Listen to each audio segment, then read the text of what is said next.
Mulindine Cosmas Chale. Poyamba naye mitu yake.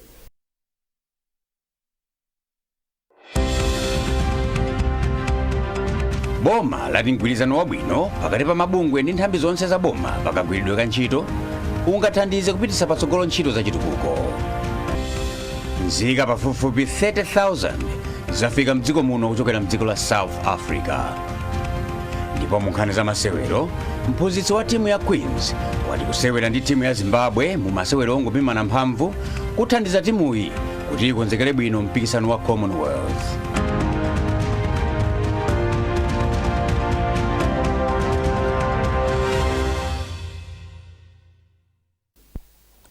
Boma lati mgwirizano wabwino pakati pa mabungwe ndi nthambi zonse za boma pakagwiridwe ka ntchito ungathandize kupititsa patsogolo ntchito za chitukuko mogwirizana ndi masomphenya a dziko lino. Mlembi wamkulu wa boma Justin Saidi wanena izi kumangochi pamene amatsekulira maphunziro akuluakulu a mabungwe komanso nthambi za boma mdziko muno. Owen Mavula andi ripoti. Polankhula pamene amatsekulira maphunzirowa, mlembi wamkulu wa boma Dr. Justin Saidi wati kulimbikitsa mgwirizano wabwino pakati pa mabungwe komanso nthambi za boma kuli ndi kuthekera kothandizira kuchita zinthu poyera pakati pa adindo zomwe zingathandizire kuti mabungwewa apite patsogolo pa ntchito yotumikira Malawi. Dr. Saidi ati mabungwe ambiri a boma angapite patsogolo ndi ntchito zawo ngati pali kumvana komanso ubale wabwino pakati pa adindo omwe akutsogolera mabungwewa. Pamenepa Dr. Saidi ati boma likuyembekezera kuti pakutha pa maphunzirowa akuluakulu otsogolera mabungwe komanso nthambi zina za boma akhala ndi upangiri wabwino wa momwe angagwirire ntchito zawo polimbikitsa umodzi, kuchita zinthu poyera komanso kupewa mchitidwe osakaza chuma cha boma. Pofuna kuti anthu athandize apresident kutukula dziko lino ayenereka kumagwirira limodzi. Mabodi asamapite umbali ina pamenenso management kupita mbali ina, tonse tiziona kuti cholinga chathu njani bungwero ndipo zimene zozo azichita mogwirizana ncholinga choti ntchito zonse za boma, ntchito zonse za maparaseto athu ziziyenda bwino. Fo zikatero tikhala kuti chifunofuno chathu kama chikhumbokhumbo chathu cha Malawi 2063 tichikwanirisa. Mawu ake mkulu wa bungwe la Malawi School of Government lomwe likuchititsa maphunzirowa Professor Lewis Dzimbiri wati akuluakulu omwe akuchita maphunzirowa ndofunikira kwambiri pa chitukuko cha dziko lino kumbali ya nkhani za chuma kamba kuti amatsogolera nthambi za boma. CEOs management ikaziwenso malire yawo komanso mabodi akaziwe malire yawo, akaziwenso ubale wawo wa anthu awiriwa kapena magulu awiriwa komanso ubale wawo ndi boma. Mukutero ndiye kuti boma lizakhala likutumikira anthu mokwanira komanso chitukuko cha dziko chipita pasogolo chifukwa mabodi amene wawa ndi amene akutumikira anthu munjira zosiyanasiyana. Maphunzirowa abweretsa pamodzi apampando a mabodi a mabungwe ndi nthambi za boma ndinso akuluakulu a mabungwewa ndipo akuchitika pamutu olimbikitsa umodzi pakagwiridwe ka ntchito. Owen Mavula, MBC, Mangochi. Aphungu a nyumba ya malamulo mboma la Mzimba ati ndi okhudzidwa kuti anthu ambomali akhala akugwiritsa ntchito misewu yosakonzedwa komanso yoopsa kwa zaka zisanu ndi chimodzi zapitazi. Polankhula m'malo mwa aphungu ena pamwambo okhazikitsa ntchito yokonza misewu mbomalo, phungu wa Mzimba Southwest Akhumbo Kachali ati ndi zomvetsa chisoni kuti boma lapitali silinayike patsogolo ntchito yokonza misewu zomwe zaphetsa ndi kuyika miyoyo ya anthu ochuluka pa chiopsezo. George Mkandawire wafika ndi ripoti. Malinga ndi Akachali nzomvetsa chisoni kuti boma lapitalo silinayike patsogolo ntchito yokonza ndi kusamalira misewu mbomali zomwe zapangitsa kuti anthu adzivutika poyenda komanso ponyamula katundu. Iwo ati kukhazikitsidwa kwa ntchito yokonza misewuyi kukuonetsa kudzipereka kwa boma latsopano la DPP pothana ndi mavuto omwe anthu akhala akukumana nawo kwa nthawi yayitali. Akachali omwe ndi wachiwiri wakale wa mtsogoleri wa dziko lino ayamikiranso boma la DPP chifukwa chokweza ndalama za Constituency Development Fund CDF kufika pa 5 billion kwacha, ponena kuti kuonjezeraku kupereka mphamvu kwa aphungu ndi makhonsolo kuti akwaniritse ntchito za chitukuko zomwe zikukhudza mwachindunji miyoyo ya anthu. Msewu unowo unapalidwa zaka 6 zapitazo. Kuyambira nthawi imeneyo sunapalidwenso mpaka pano. Inu mukuziwa ndi mmene mvula yagwera masayikloni msewu panopa unafika poti ukulephera kuyenda. Koma msewu umenewu kuno kumzimba ndi mbali imodzi wofunikira kwambiri, ndi anthu ambiri amene akhala kuvutika, ndipo lero kuti msewu umenewu greda yabwera ikuyamba ntchito, tikuyamika Ambuye chifukwa ndi chinthu chofunikira kwambiri ndipo chonyadisa. Komanso ndiwonjezere kuti kuthokoza boma chifukwa cha masomphenya a devolution pa chizungu, kuti mphamvu zipite ku anthu. Ndi 5 billion anatilonjeza ija, ndi kukhulupirira kuti itithandizanso kuonesesa kuti misewu komanso ifeyo pa kanso tizipanga ma decision kuti tikalime misewu ngati mmene taganizira pano. Tindi chikhulupiriro kuti ndameneja ikabwera ithandiziranso kwambiri kuti misewu muno mu mzimba chaka chino ilimidwe ndipo anthu aone kusintha. Bwanamkubwa boma la Mzimba Emmanuel Bukutu ati ntchito yokonza misewuyi isintha miyoyo ya anthu chifukwa ithandiza kuti mayendedwe akhale osavuta komanso otetezeka. Tikuyembekezera kuti kuyambira lero mpaka pamwe mvula izakhale ikuyamba tikhala ndithu titapita mtunda ndithu wautali. Chachikulu ndichoti nthawi imeneyi tipeze zofunikirazo makamaka nkhani ya mafuta ndi masources ena othandizira, enanso ngakhale kupanga service machina amenewa mablades ndina zotero, masources amene akhale ali ready. Chikhumbokhumbo chathu momwe mwamvera kale ndichoti ife ngati khonsolo tionesese kuti pakhale non-stop, tisayimeso iyayi. Mu gawo loyambali khonsolo ya boma la Mzimba ikukonza dongosolo lokonza makilomita 43 a msewu kuchokera pa Mzimba boma kupita ku Idingeni. George Kadawire, MBC Mzimba. Boma lati labweretsa nzika 30,000 mdziko muno zomwe zimavutika ndi zamtopola zomwe nzika zina za dziko la South Africa zikuchitira nzika za maiko ena.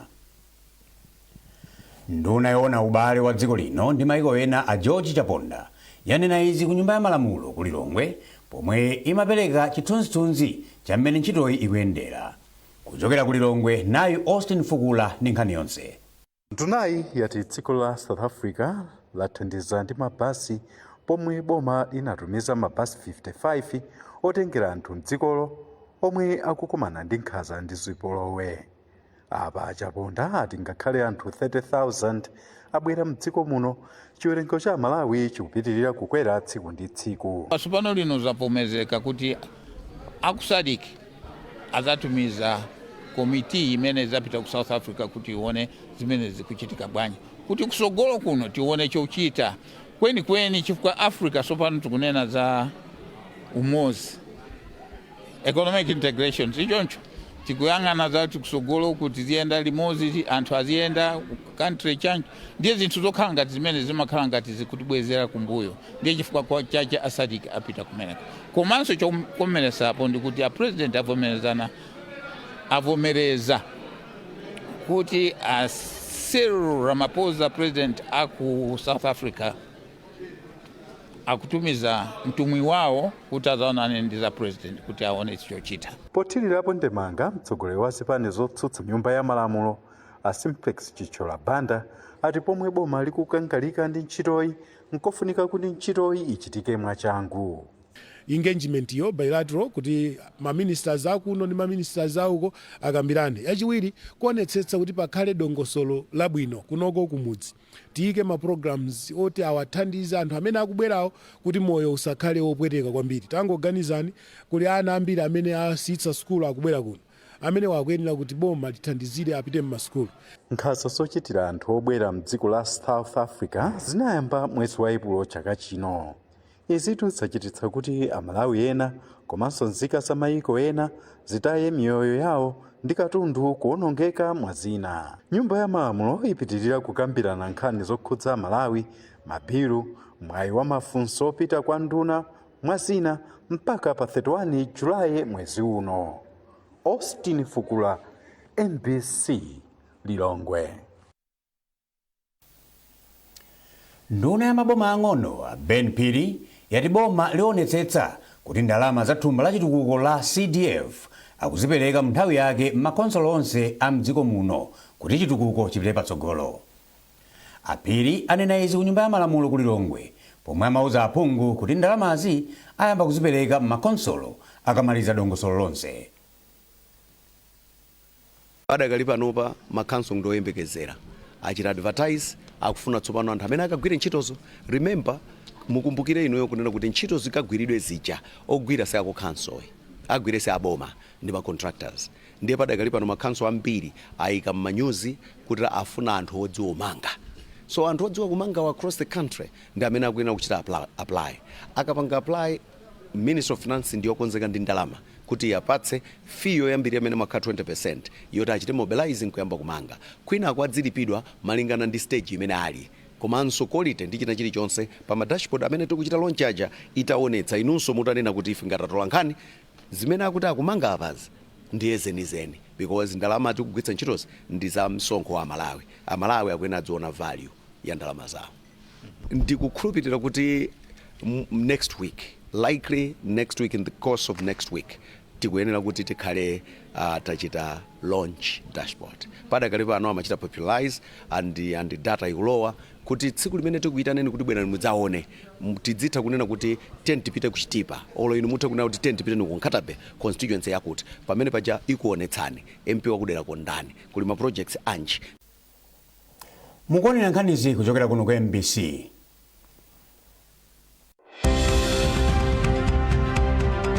Boma lati mgwirizano wabwino pakati pa mabungwe ndi nthambi zonse za boma pakagwiridwe ka ntchito ungathandize kupititsa patsogolo ntchito za chitukuko.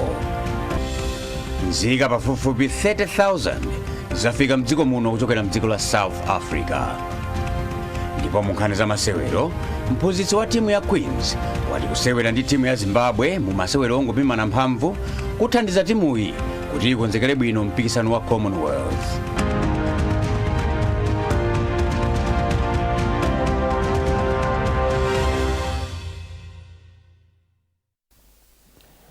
Mboni ziwiri zapereka umboni lachiwiri pa mlandu wakupha Dr. Victoria Bobe. Izi zachitika ku khoti lalikulu ku Blantyre pomwe mlandu ukupitirira lero. Mese Zamawa ali ndi ripoti. Bwalo lalikulu ku Blantyre lero layamba kumva mlandu wakupha Dr. Victoria Bobe omwe anaphedwa kuchigumula mwezi wa Novemba chaka chatha. Anthu asanu ndi awiri ndi omwe akuimba mlandu wakupha. Anthuwa akana milandu itatu yomwe akuimbidwa yomwe ndi kupha munthu, kuba ndi kulowa nyumba mwachinyengo. Mboni yoyamba inali mwamuna wa malemu Dr. Victoria Bobe, Ayamikani Bobe, omwe anafotokoza zimene zinachitika usiku wa pa 17 November 2025. Mboni yachiwiri inali wapa mpando wa Neighborhood Watch ya kuchigumula a Jime Kanyerere, omwe nawonso anaperekera umboni wawo pamaso pa bwaloli. Mlandu utatha lero, MBC inayankhula ndoyimira boma pa mlandu a Abdul Limbi omwe ati tsiku loyamba kumva mlandu layenda bwino ndipo akuyembekezera kupitirira ndi mboni zina lachitatu. Mkhoti leloli mwachitika zinthu choyambirira nchona kuti anthu amene wawa akuganizidwa kuti anatengapo mbali pakupha kwa dokota amene anali wathu wakumawe konkuno Dr. Victoria Bobe amene anaphedwa mwachisoni kwambiri mwankhanza ku chigumula. Andi mkhoti mleloli choyambirira timafuna tikhazikike ponena kuti complainant afotokoze umboni wake wamene zinachitikira pasikuli. Ndipo tinaitana abambo aku nyumba ya malemu amene ndi Mr. Ayamikani Bobe amene atifotokozera kunena kuti pasikuli limene zinayendera paka kufika size ona kuti akubawa abakatundu wina kumaso apa akazi awo. So lero timafuna kuti fotokoze zimene zozo bekezera kuti tisandi mboni 7 zimene tazigawa mbonizi kunena kuti pali mboni zina zimene ndi anthu amene anangoona ndi pali amene anapanga kafukufuku wa ukadaulo ngati ma investigations komanso kupanga postmortem. Zimene zizi ndoti tasala apaso ndi mboni zimene zikhaleso pano zimene zingakhala kuti ndiza ukadaulo ma professional witnesses amene tiyambe nawo mawa amene tiyende nawo mpaka tikafika nawo ku nyumba kumene kunachitika zinthuzi. MBC inayesa kuyankhula ndi maloya omwe akuyimira anthu asanu ndi awiri omwe akuimbidwa mlandu koma sizinatheke. oyimira boma pa mlandu akuyembekezeka kuyitanitsa mboni zisanu ndi zinayi 9 kuti ziperekere umboni pa mlandu pamene ukupitirira mawa. Mercy Zamawa, MBC Blantyre. Kafukufuku yemwe Malawi Human Rights Commission anachita okhudza umoyo wa anthu achi albino waonetsa kuti nchitidwe osala anthu achi albino pa ntchito zachitukuko ubwezera mbuyo kuthekera kwawo pothandizira kugwira nawo ntchito zachitukuko mdziko muno. Bungweli linachita kafukufukuyu pofuna kuona zovuta zomwe anthu akhungu la albino akumana nazo mdziko muno.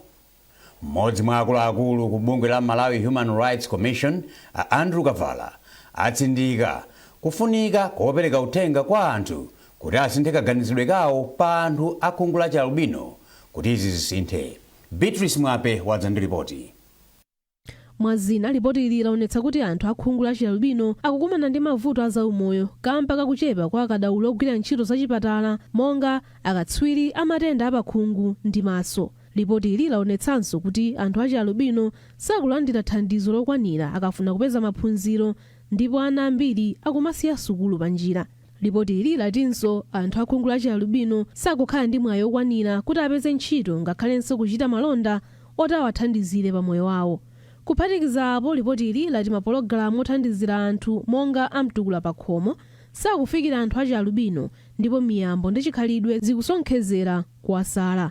Mawu ake atatulutsa ripoti ili, Commissioner wa Malawi Human Rights Commission Andrew Kavala anati mpofunika kuti anthu asinthe kaganizidwe kawo pa anthu achi albino kuti mavutowa athe. Tikufuna kupempha amalawi onse kuti tisinthe kaganizidwe, mindset change. Munthu amene ali wa albino ndi munthu ngati wina aliyense ndipo akusowa kuti alandire chisamaliro cha mtundu wina uliwonse kuno ku Malawi. Ndiye ngati commission tipitirizabe kuphunzitsa Malawi. Ndipo mkulu wa bungwe la Association of People with Albinism APAM Ayang Muhamba ati ripoti ili latsindikanso zomwe kafukufuku wina wakhala akunena ndipo ati pakufunika mgwirizano wamphamvu pakati pa mabungwe ndi adindo osiyanasiyana. Abwere ndithu tigwire ntchito limodzi kuti zinthu zimene zili mu ripoti imeneyi zisangokhala chiyole kuti anthu aziwerenga ngati mabuku, koma ndi zinthu zofunikira kunena kuti pa ground zipangidwe implement. Mmodzi mwa akuluakulu ku bungwe la Standing Voice lomwe lachititsa ntchito ya kafukufukuyu Atuntufye Juma ati zotsatirazi ziwathandizira kudziwa momwe angagwirire ntchito ndi kufikira anthu makamaka achi albino moyenera m'madera omwe akugwiramo ntchito. Zithandize fetoka Standing Voice komanso a Genet kapena Bionsanke zithandiziranso ma organization osiyanasiyana amene akugwira ntchito zofikira anthu amene ndi khungu la albino. Malipoti amati mdziko muno muli anthu akhungu la albino oposa 134,000. Kafukufukuyu wachitika ndi Malawi Human Rights Commission mogwirizana ndi APAM komanso Makoda, ndipo ntchitoyi ayigwira ndi ndalama zochokera ku European Union ndi a Standing Voice pansi pa ntchito ya bungweli yatitukulane. Beatrice Mwape, MBC Lilongwe. Mu nkhani za malonda, bungwe la Malawi Revenue Authority MRA lati chiwerengero cha nyumba zomwe azilemba mkaundula wa ntchito za msonkho wa nyumba chafika pa 7,000 ku Blantyre ndi Ulilongwe. Polankhula ndi olemba nkhani mu mzinda wa Blantyre, akuluakulu a MRA ati eni nyumba ambiri ayilandira bwino ndondomekoyi. Ogwira ntchito ku MRA akumayenda khomo ndi khomo ndipo akwanitsa kulembera nyumba 3,521 ku Blantyre ndi 3,788 ku Lilongwe. Ndipo mkulu woona zofalitsa nkhani ku MRA a Patrick Achitabwino watsindika kufunika kwa olemba nkhani pa ntchitoyi. Ndi nkhani yonena kuti MRA imayamikira kwambiri ntchito imene anzathu azolemba kapena kuti atola nkhani amagwira kwambiri potukula dziko lino. Ngati chilichonse chimene kupanga MRA kuti chimveke bwinobwino kunjako kuti anthu achidziwe chifukwa MRA ndi yaboma. Ndiye iliso ndi udindo opanga communicate ofotokozeranso anthu omwewo za zimene kuchita. Nde amene timayenera kudalira kwambiri kuti amene angafotokoze mwabwinobwino mwa ukadaulo wake wa zinthu zimene zindi ndani.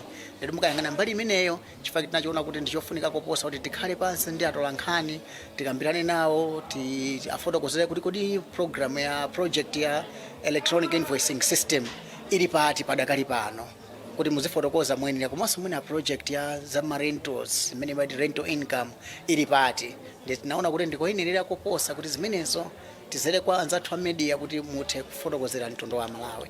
Mbali yolembesa yakhale kuyenda bwino kwambiri mukayang'ana mpesa kuti poyambirira penipeni system inkaonesa kuti anthu opanga register anali 49 komano mukadusa mupeza kuti 1 year down the line olembesa cha apitirira 8000 pamene muchiyembekezo cha MRA timayembekeza kuti maximum ikhoza kukhala 9000 then tafika olembesa oposera 8000 mwa expected 9000 kuti progress imeneyo ndi yabwino kwambiri ndicho chimene chikusangalatsa kuonesa kuti anthu akumvesa zinthu zabwinobwino kumabwera mafoni ochuluka ma email ochuluka ndi ma communications ena ambirimbiri anthu ofuna kuti amvese kuti zikuyenda bwanji ndipo kuti tingakhale bwanji kuti tilembesedwe pa project imeneyi. Project ya msonkho wa nyumbanso tithokoze kwambiri kuti madera amene yayambika bwino kwambiri chifukwa padakali pano anthu oposaso 7000 apanganso register madera amene timapanga ngati pilot kumene kumakhala ngati tayambira.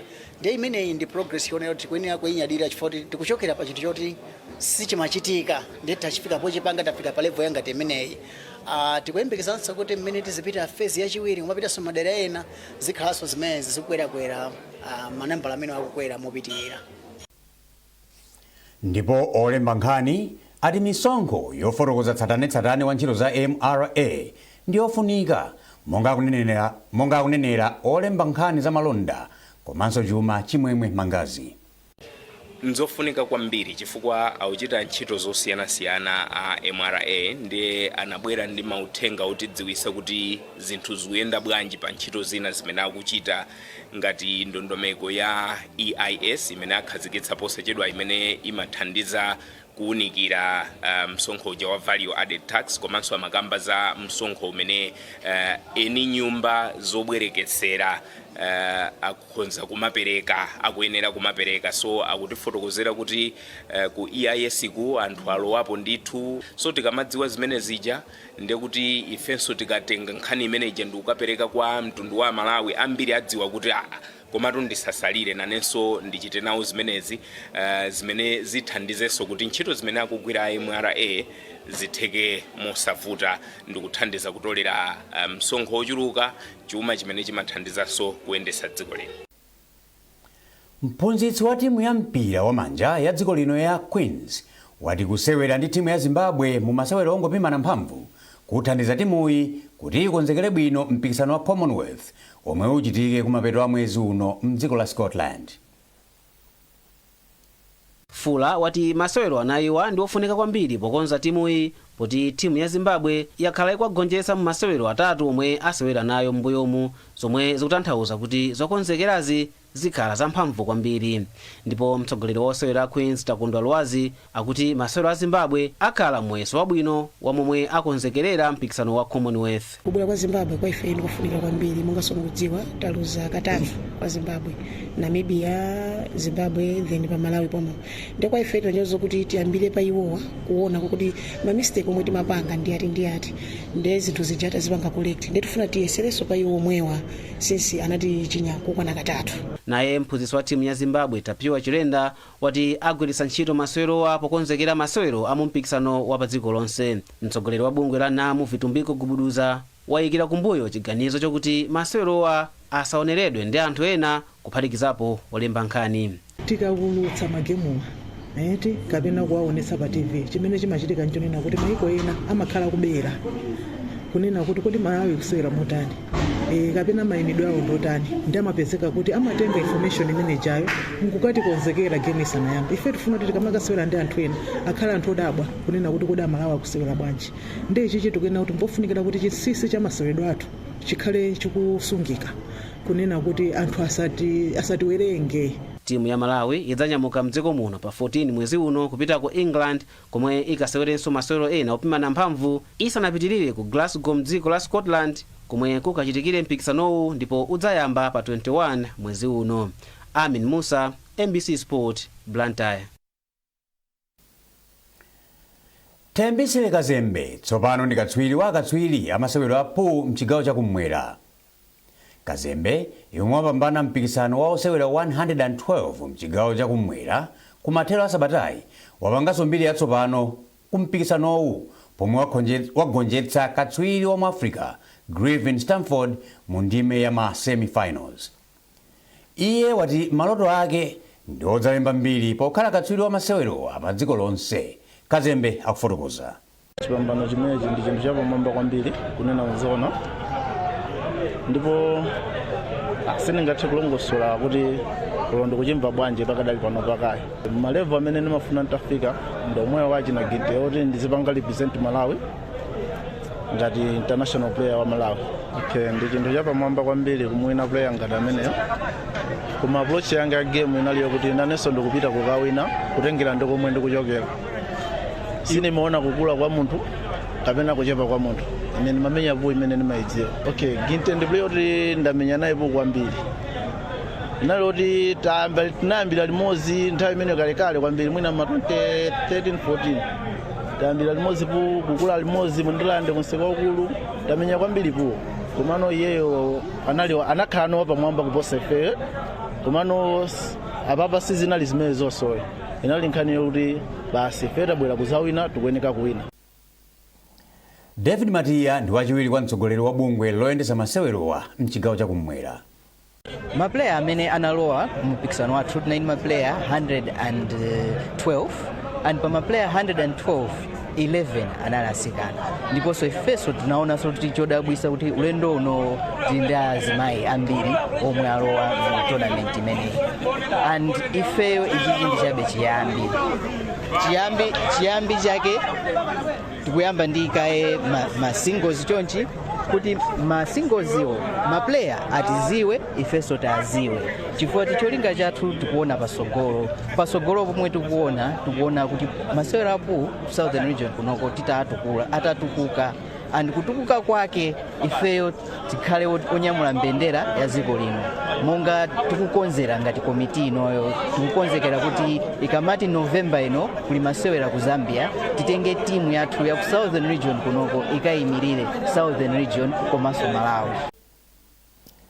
Ndi nkhani imeneyi tafika kumapeto kwa nkhani zathu mawa uno, koma tisanasiyane tionenso mitu ya nkhanizi. Boma lati mgwirizano wabwino pakati pa mabungwe ndi nthambi zonse za boma pakagwiridwe ka ntchito ungathandize kupititsa patsogolo ntchito za chitukuko. Nzika pafupifupi 30,000 zafika mdziko muno kuchokera mdziko la South Africa. Ndipo mu nkhani za masewero, mphunzitsi wa timu ya Queens wati kusewera ndi timu ya Zimbabwe mu masewero ongopimana mphamvu kuthandiza timuyi kuti ikonzekere bwino mpikisano wa Commonwealth.